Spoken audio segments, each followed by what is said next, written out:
ইমারতে ইসলামিয়া আফগানিস্তান ও পাকিস্তানের মধ্যে গত অক্টোবর থেকে যুদ্ধ চলছে।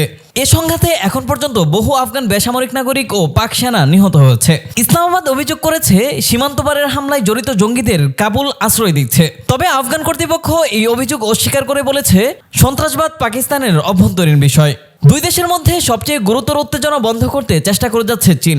বেইজিং এর আহ্বানে আলোচনায় বসতে ইতোমধ্যে চীনের ওরমচিতে পৌঁছেছে পাক আফগান প্রতিনিধি দল।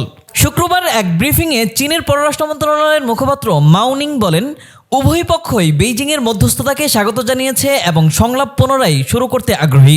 তিনি বলেন, এটি একটি ইতিবাচক অগ্রগতি। পাশাপাশি তিনি উল্লেখ করেন, চীন দুই দেশের সঙ্গে ঘনিষ্ঠ যোগাযোগ বজায় রেখেছে। নতুন করে শুরু হওয়া এই কূটনৈতিক তৎপরতা সতর্ক আশাবাদের ইঙ্গিত দিচ্ছে। চীনের মধ্যস্থতায় ধারাবাহিক সংলাপের মাধ্যমে প্রতিবেশী দুই দেশের মধ্যে উত্তেজনা কমতে পারে বলে আশা করা হচ্ছে। ভালো লাগার প্রতিটি মুহূর্তে থাকুক একটি সুন্দর পাঞ্জাবি শপ বিডি, আপনার সিগনেচার লুক। শুরু বসুন্ধরা সিটি, ঢাকা। আফগানিস্তানের পররাষ্ট্র মন্ত্রণালয় জানিয়েছে, চীনের অনুরোধে তারা একটি মধ্যম পর্যায়ের প্রতিনিধি দল ওরমচিতে পাঠিয়েছে। সেখানে তাদের নীতিগত অবস্থানের ভিত্তিতে পাকিস্তানি পক্ষের সঙ্গে আনুষ্ঠানিক আলোচনা অনুষ্ঠিত হচ্ছে।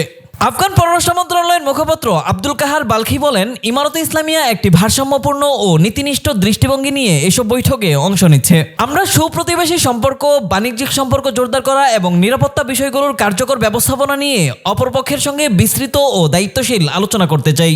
পাকিস্তানও চীনে ইমারতে ইসলামিয়ার প্রতিনিধি দলের সঙ্গে আলোচনা হওয়ার বিষয়টি নিশ্চিত করেছে। দেশটি জানিয়েছে, ইসলামাবাদ এই আলোচনায় তাদের নিরাপত্তা উদ্বেগগুলোর উপর গুরুত্ব দিচ্ছে। পাকিস্তানের পররাষ্ট্র মন্ত্রণালয়ের মুখপাত্র তাহির হোসেন আন্দ্রাবি বলেন, আলোচনায় অংশগ্রহণের মাধ্যমে আমরা আমাদের প্রধান উদ্বেগগুলো আবার তুলে ধরছি। তবে প্রকৃত প্রক্রিয়ার দায়িত্ব আফগানিস্তানের উপরই বর্তায়। তাদের অবশ্যই দৃশ্যমান ও যাচাইযোগ্য পদক্ষেপ নিতে হবে, যাতে আফগান ভূখণ্ড ব্যবহার করে পাকিস্তানের বিরুদ্ধে কার্যক্রম চালানো সন্ত্রাসী গোষ্ঠীগুলোর বিরুদ্ধে ব্যবস্থা নেওয়া হয়। এদিকে আফগানিস্তানের ভারপ্রাপ্ত অর্থমন্ত্রী দিন মোহাম্মদ হানিফ কাবুলে এক সংবাদ সম্মেলনে বলেন, চলমান সংঘাত পাকিস্তান শুরু করেছে এবং ইমারতে ইসলামিয়া বর্তমানে প্রতিরক্ষামূলক অবস্থানে রয়েছে। তিনি আশা প্রকাশ করেন, পাকিস্তানের সঙ্গে চলমান আলোচনা পারস্পরিকভাবে উপকারী ফল বয়ে আনবে। তিনি বলেন, আমরা প্রতিরক্ষামূলক অবস্থানে আছি, কোনো আগ্রাসনে জড়িত নই। আমরা সবসময় শান্তি নিশ্চিত করার পথ খুঁজেছি। এখন দুই দেশের প্রতিনিধিরা চীনে আলোচনায় বসেছেন। আমরা আশা করি এই আলোচনা এমন একটি ফলাফল বয়ে আনবে যা চলমান সংঘাতের অবসান ঘটাবে।